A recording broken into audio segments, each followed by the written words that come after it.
G'day guys, having a look here at creating a frequency histogram using ungrouped data. Next video is going to have a look at how we create a histogram using some grouped data, but for now we are focusing on ungrouped data. The information we've been given here in our frequency table refers to the wickets taken per match in a game of cricket. Okay, so we've got 1 wicket taken and that's occurred once, 2 wickets taken that occurred on 6 different occasions, and so on. To get started on our histogram, I've drawn two sets of axes, our x and a y axis. Okay, this one down here being our x and our y. Up and down the y axis here, okay, that's where we're going to plot our frequency. Okay, so how often a score occurs. Now, our frequency ranges from 1 through to 9, so we need to make sure that y axis has all those values included. I'm not going to go and mark everyone. I'm just going to go and mark 0, 5 and 10. I know I can fit everything in between there. Across our x-axis, this is where we put our score, or in this case, the number of wickets that have been taken. So 1, 2, 3 and 4. Now when we start drawing our columns on our frequency table here, we've got to make sure that we start it correctly. So what I mean by that is, for 1 wicket, a frequency of 1, I've got my score of 1 just here, and my column is going to sit up and over that score of 1. Now, other important note is I've left 1 square blank at the start, which means that each column is going to be 2 squares wide after that. Okay, if I was to leave 2 squares at the start, each column would need to be 4 squares wide. I'm a little fussy with making sure our graph is started correctly. Okay, so second column now, we've got 2 wickets taken, and that occurred 6 times. So 2 wickets,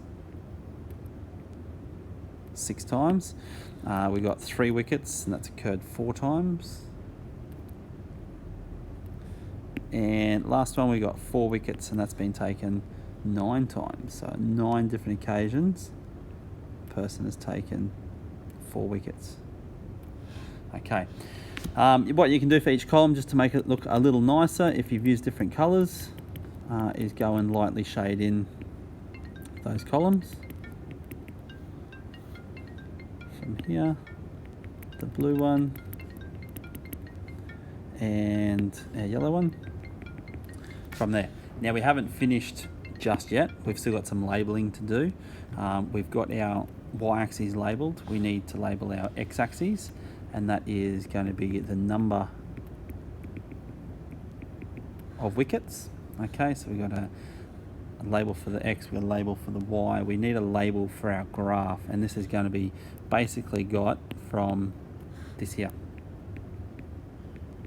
So wickets taken per match. Okay, what we've got now is a completed frequency histogram, okay, with all the elements required. Down under here, I've actually got a little checklist that we can have a look at and make sure that we've included everything. So we've got labeled values on our axes, so that's these ones here, okay, and here, that's done. Consistent markings on our x and y axes. So consistent, I mean I've got 0 to 1 to 2 to 3 to 4 to 5, and that remains consistent all the way up here. In terms of spacing between columns here, 2 spacings, 2 spaces, 2 spaces, that's pretty consistent. Labeled x and y axis, so that's the titles, that's these ones here and here. We've done that. Title for our graph, done. And of course, if you are doing this in class or for an assessment on a piece of graph paper, you're going to use a bloody ruler as well. So they're all the elements that I would expect my students to have for their frequency histogram. If they don't have those, then it probably means they're going to drop some marks. So frequency histogram using ungrouped data.